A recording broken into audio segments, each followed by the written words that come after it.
More on this. Let's bring in now former prosecutor David Schwartz and defense attorney. He is representing Michael Cohen in his defamation lawsuit against BuzzFeed, for the record. And Alex Little, former assistant federal prosecutor, also a defense attorney. General, both of you gentlemen, thank you very much for talking to us. Thank you. We have so many lawsuits to talk about here that have been going on in the last couple of weeks. But first, I do want to start with Florida. And David, you know, the NRA is suing Florida for raising the age limit from 18 to 21. It is up to the state to do this if they claim they're doing it for safety reasons. So does the NRA have a case? I do not believe the NRA has a case. I think they're bringing it for political purposes. Clearly, the Second Amendment is not absolute.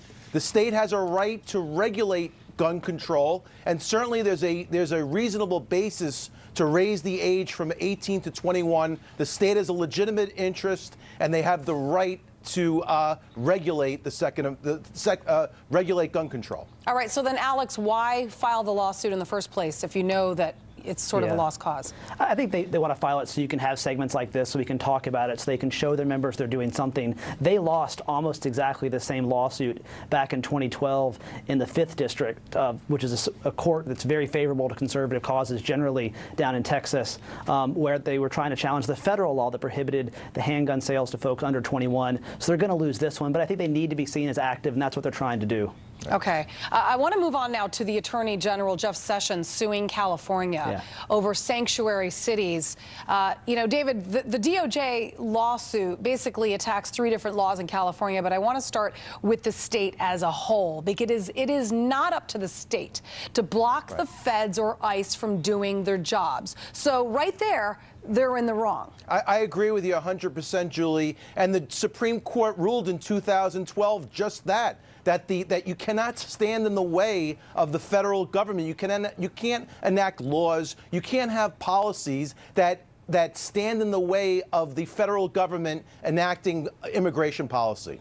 Alex, I mean, you can't stand in the way, but it doesn't necessarily mean you have to agree with it. You don't have to assist the feds. That is not the job of local officials. While they would love to have local officials be a part of helping detain illegal immigrants, it doesn't necessarily command them to do so. So they simply could just sit back and let the feds do their jobs. That's correct, and that's what the California law is trying to accomplish. I mean, I think our founders would be really interested in this discussion, because the idea back in the late 1700s that the federal government was going to come in and sort of commandeer state officials to do things was one of the things that really brought about our federal system, where there is a clear difference of power between the states and the federal government. And the California laws that are at issue in this lawsuit were designed to say to local officials, you don't have to go out of your way to help the feds. You don't have to provide them with non-public information. You don't have to do things you wouldn't normally do with the public. It doesn't talk about obstruction, but understandably that's how the Department of Justice feels about it. You also have to wonder potential lawsuits going down the road from those victims who are victims of violent illegal immigrants who happen to be criminals as well, because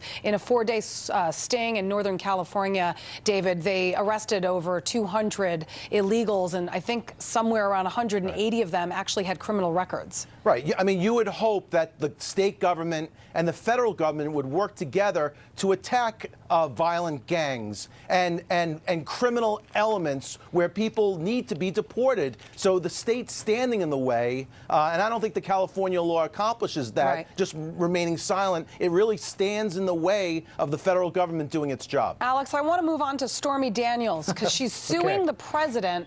And in this one, I don't know where this is going to go, but basically she is suing the president because he did not sign a non-disclosure agreement that she apparently made with Cohen, Trump's attorney. What is she trying to get out of this? Because this deal seemed to be more between Cohen and her, not necessarily Donald Trump and her.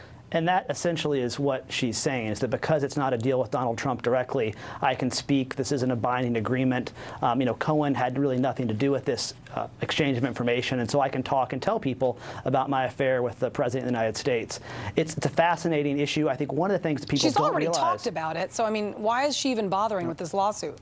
Well, I suspect she wants to give, I mean, part of it is for the publicity of it, but I think one of the things that's interesting here is this contract probably violated federal election law. In 2008, you know, the same thing that happened with President candidate, John Edwards, he was trying to get somebody to pay off, at that time, his affair partner who had had a child. He got indicted for that in North Carolina and charged and went to trial.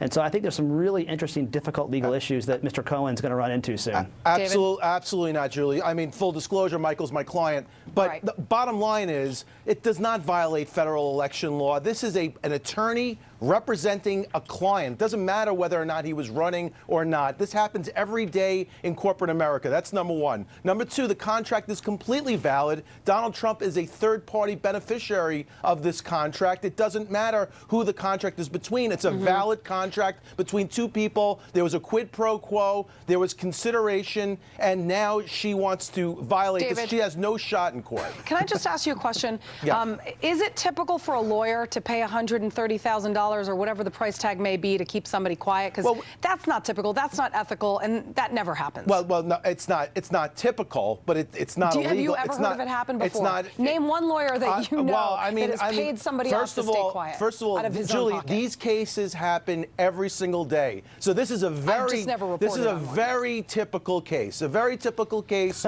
where someone is being attacked, and to avoid litigation and to avoid a character assassination, they pay an amount of money. This happens every single day. I agree, people get paid to stay quiet. It happens all the time. It's just a matter of where the money is coming from. It's not being paid necessarily to stay quiet. It's being paid so this person doesn't have to go through a prolonged litigation. That's what it's all about. Happens every day.